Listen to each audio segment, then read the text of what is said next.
तो मैं ना ऐसा स्टूडेंट हूँ जो बचपन से सीबीएसई स्कूल्स में पढ़ा था और मेरे को कोई एक्सपीरियंस नहीं था गवर्नमेंट स्कूल कैसे होते हैं।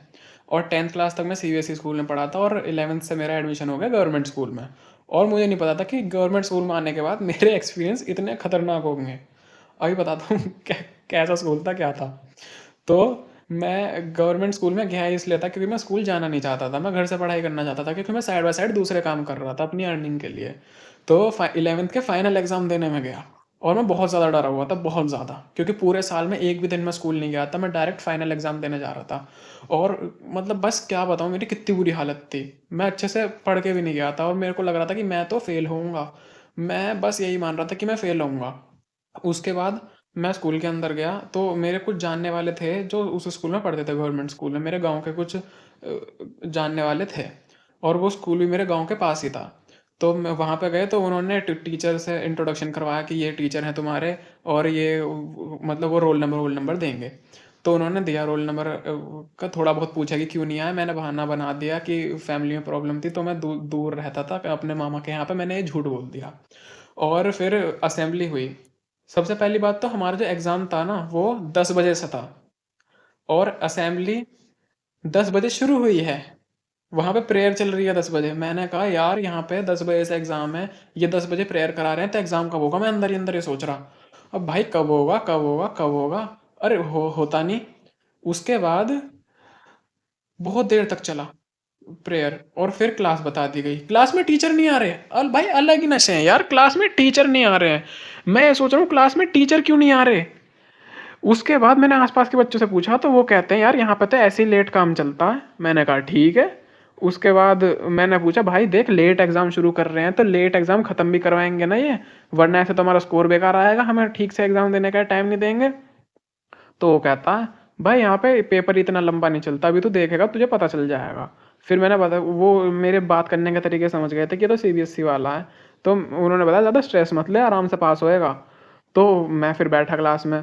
थोड़ी देर बाद टीचर आए और फिर बच्चों को बिठा रखा बिल्कुल भिचा भिचा के, बिल्कुल भिचा भिचा के बैठना जिसे कहते हैं ना, भिचा भिचा के बिठा रखा था। एक सीट पे तीन तीन बच्चे बैठे थे, आंसर सीट में घुस घुस के लिख रहे थे। मैं अगर लिख रहा हूँ ना मेरी आंसर शीट्स आसपास के 6 बच्चों को विजिबल है, इतने घुसा घुसा के बिठा रखा था बच्चों को।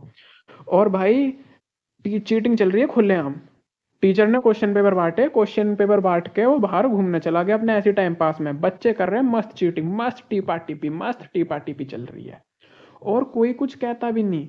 और पता है सबसे बड़ी प्रॉब्लम क्या है, जब ये सब लोग चीटिंग कर रहे हैं ना तो मेरे अंदर भी कीड़ा उछला कि यार सब लोग कर रहे हैं मुझे भी करनी चाहिए। और मैं चीटिंग करने के लिए मैंने आसपास वालों को देखा, वो दूसरे आसपास वालों में से देख रहे थे। तो मैंने सोचा पहले मुझे जितना आता उतना बना बना के लिख देता हूँ, फिर चीटिंग करूंगा।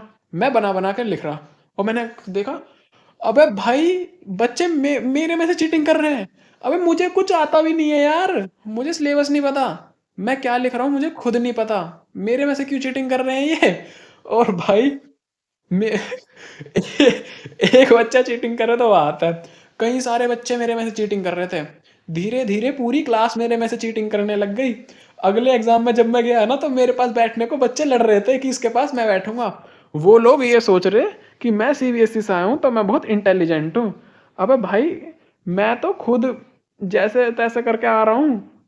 पर कमाल की बात यह है मैं बना बना के लिखते जा रहा था, मैंने क्वेश्चन छोड़े नहीं थे। और थोड़ा बहुत मैं इधर उधर से पूछ लेता था।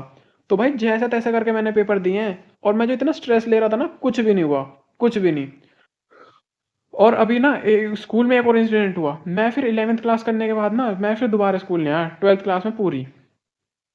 फिर 12th क्लास में थोड़े आगे जाने के बाद मैंने पूछा मतलब रिजल्ट के लिए हमने कॉल करा स्कूल की रिजल्ट कब डिक्लेयर होगा, तो कह रिजल्ट तो 10 दिन पहले डिक्लेयर हो गया। तो फिर हम स्कूल गए, मैं स्कूल गया। तो स्कूल में जाके मैंने टीचर से पूछा सर रिजल्ट क्या है, तो कह रहे रिजल्ट तो है ही नहीं। मैंने कहा है, आप तो कह रहे थे रिजल्ट डिक्लेयर होगा, तो कह रहे पास फेल बता रहे हैं, परसेंटेज नहीं बता रहे किसी को भी।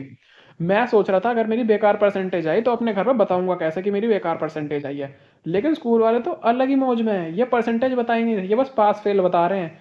तो उन्होंने एक रजिस्टर सा खोला, उसमें पास फेल लिखे हुए थे और मेरे नाम के आगे पास लिखा हुआ था। और भाई मैं ये सोच रहा कि अरे यार अब मैं पास कैसे हो गया, मैं पास कैसे हो गया। भाई मुझे नहीं आता था कुछ भी। मैं अपने पढ़ाई का लेवल बताऊं, मुझे अपने सब्जेक्ट्स के नाम भी नहीं पता थे मैंने क्या ले रखे हैं, क्योंकि मैंने 11th क्लास में पढ़ाई करी ही नहीं थी, बिल्कुल भी। मैंने 11th क्लास के एंड में जाके तो सब्जेक्ट्स चेक करे थे मैंने क्या-क्या ले रखे हैं। मुझे बस इतना याद था मैंने ह्यूमैनिटीज़ ले रखी है। और भाई पूरे जो बच्चे थे ना मेरे आस-पास में से मेरी आंसर शीट में चीटिंग कर रहे थे, वो भी पास हो गए। और पता है मैंने ना पेपर भी 2-2 लैंग्वेज में लिखा था, क्योंकि मेरी हिंदी इतनी स्ट्रॉन्ग नहीं थी। तो मैं एक क्वेश्चन हिंदी में लिख देता, जोन-सा मुझे लगता कि ये तो मुझे थोड़ा इंग्लिश सी में आता है, तो मैं वो इंग्लिश में कर रहा हूँ। मैं हिंदी मीडियम के आंसर भी इंग्लिश मीडियम में दे रहा हूँ और भाई मैं पास भी हो गया। आज तक ये मिस्ट्री है कि मैं पास कैसे हो गया। और अभी मैं 12th क्लास में हूँ और 6 तारीख को भी परसों को मेरा पहला एग्ज़ाम है 12th क्लास में। मैं डायरेक्ट हाफ ईयरली देने जा रहा हूँ। तो उसका एक्सपीरियंस बताऊँगा तुम लोगों को। भाई अलग ही एक्सपीरियंस चल रहे हैं मेरे गवर्नमेंट स्कूल में।